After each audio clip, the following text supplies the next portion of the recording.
Albany TV anchor Heather Kovar suspended after slurring through broadcasts. Oh my God.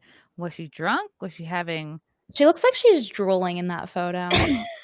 Like, bleh. Like, I don't know. And before she's actually, like, disabled and I get in trouble for that. But that's not a flattering photo of her, even if she were. No, It not her literally best. looks Not like a she's great drooling. top. She, you need to, when you're on TV, you need to be doing dark colors, jewel tones, at least a T to a 3/4 length sleeve. Like, unless your arms are cut as fuck, like, I don't know, this is verging into tank top territory. Anyway, Albany TV news anchor Heather Kovar shocked viewers over the weekend when she slurred her words and appeared disheveled during an evening broadcast. And the station told the Post on Sunday that she had been suspended from her job. But why? The CBS 6 anchor was jittery and wide-eyed. What happened during her Saturday segments and at times incoherent?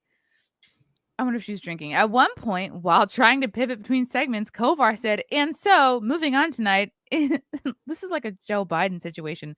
"And so, moving on tonight is we have to tell you also, like other news that's happening in the area and across the area in the nation." She also that doesn't sound too bad. She also began having trouble while discussing an explosion at a natural gas plant in Oklahoma, stumbling on her words. She quickly changed subjects during the report, too, saying bizarrely, "Well, hello, good afternoon. Oh, is this it? Fuck, yes." Oh, please See, play. she's not even retarded or anything. That was just a bad photo of her. For excessive heat, and boy, don't you know that? 105 degrees in Texas today. I just spoke with my mother. That's what she's dealing with. It's a major heat wave, and it is it's just heading everywhere. We're so lucky. It's only 80 degrees here. We are really lucky here in the capital region. I mean, let me tell you about that. These areas are reaching such areas. I mean, it's Houston, Austin, San Antonio. I mean, they're not expected. It has happened. Like, you don't need us telling you that it's bad. It's like people are being told to like stay inside, drink a lot of water, and we are just lucky. This weekend right here is so amazing. Meteorologist Craig Adams. Brittany, this is like if you or I were doing the news. Why did I say that? Of course, clearly, like you're over downtown Whoa, Albany. this one is a hot mess. And of course, just like me, meteorologist Craig Gold is working a double shift, and so he's in, and we've been to be drunk. This, and we've been talking about just like. Look at her hair across the country and the different reasons that what's happening it's so on her right side of her head. And we're having really nice weather here, so let's get over. She has to be drunk. A chunk of her hair is missing. All right, good evening, Heather. And yeah, the weather has been quite nice here. Oh my God, that's like if you or I were doing the news. At first, I was like willing to give her the benefit of the doubt. I'm like, hey, maybe the prompter went out. Maybe she had to improvise for a while. Like maybe the fucking cue cards were down. But now that when they went to the shot of her on camera, I was like, oh shit. Like, I think she's fucking plastered. Yeah, it seems like a parody, actually, when you're watching it. It does. Oh my God. All right, let me see. I wonder if the rest of this article can provide. Like I was telling you this morning, if you watched us this morning, starting at 6 a.m., 7 a.m., I told you, you know what? Today, what a beautiful day outside. It's just amazing. And so a great time for outdoor music. All right, hold on. I have to share this again because then there's a picture of her looking normal. Hold, please. I feel like this computer is holding me back. Okay. Boom. Yeah, it's taking everything forever. Okay. Here she is. Looking kind of okay there. Yeah, she looks normal there. Yeah, she was clearly also having some technical issues during the segment and seen holding a wine at one point. No, a wire. Fuck. Okay. I want her to be drinking so bad. I'm like, she was holding a wine.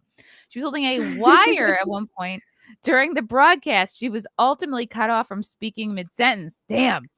The news anchor could not be reached by the Post on Sunday. The station said she was suspended pending further investigation. See, here she looks all right. Her eyes are beautiful. She recently returned from leave during which she was tending to her father before his passing. Okay, this I actually understand. If she's drunkenly grieving, then we need to let her do that. I just told my bathtub story. I mean, yeah, hers is happening live on air for news, but damn, that fucking sucks.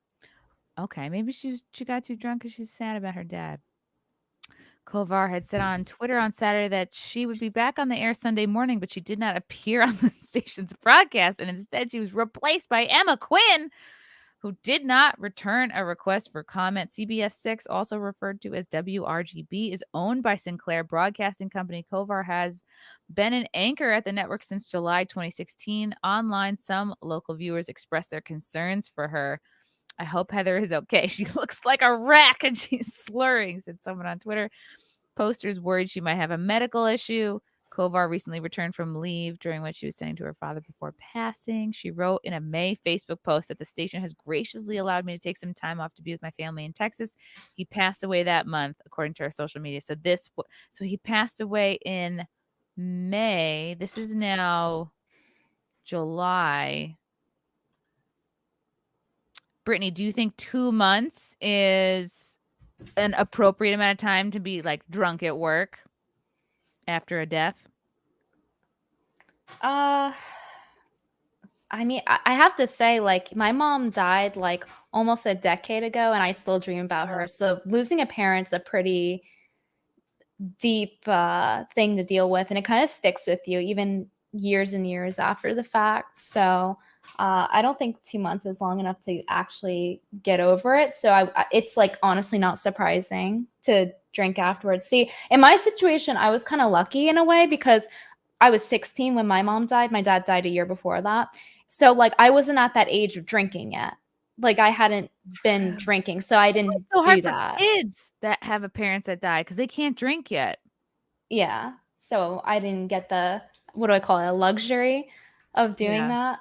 But yeah, it's understandable. If I were drinking, I bet I would have when that happened. Even more than 2 months after. 2 months is very fresh. Honestly, like, and everybody in the chat who's had a parent died knows that you are like, go ahead and consider yourself like fucked for the next year in terms of like being able to control your emotions and outbursts of crying. Like you're gonna bump into and see people that remind you of your parent. And like I remember I had to stop going into like Marshalls and TJ Maxx because I'd always end up behind a lady who had my mom's same hairdo, and she'd wear the same like capri pants and the same like little shoes, and I'd be like, oh my god, why am I crying, literally sobbing over discount candles, you know? So it's just rough. And I remember too, like my fucking shitty boss, I remember after she died, and I didn't even know, nor did he remind me that I think I got 2 bereavement days. I think I only took 1 because I was so nervous about like getting fired or like getting trouble at work for taking too much time off. Like that's how high strung and anxious I was at this job for freaking 6 whole years. But I'll never forget, my boss said to me, he's like, work might get your mind off things. Sometimes the best thing to do after someone dies is get back to work. Like I took It could one distract day off. you. What But a like dick. that's kind of worse in a way because again, like I didn't have to work during that. Like I can't imagine having to work and then deal with that. Like that's too much stress. That's way too much. I was in school, but like I took quite some time off when that happened. So Sometimes you can compartmentalize, and sometimes people do need like a total distraction, and sometimes it is healthy to be like, okay, maybe today I'll just like be sad for an hour, and then I really do have to like do the dishes or like whatever your responsibilities are.